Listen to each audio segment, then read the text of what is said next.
Gjykata e posaçme ka lënë në fuqi masën e sigurisë arrest me burg për kryetarin e Bashkisë së Tiranës Erion Veliaj në kuadër të hetimeve për korrupsion. Po ashtu, gjykata ka konfirmuar masën e arrest shtëpie për Elman Abulan, i cili është përfshirë në të njëjtën çështje hetimore.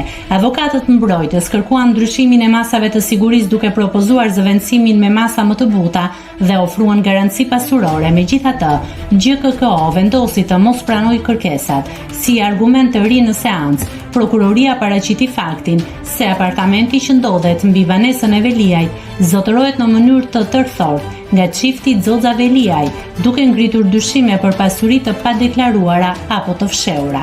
Ky fakt u konsiderua si element shtesë që forcon dyshimet për implikim në veprimtari të palishme.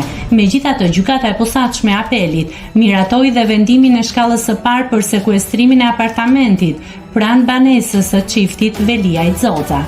Ankues ishte kompania Agicons e biznesmenit Gentian Sula në emër të kompanisë të cilit rezulton pronësia.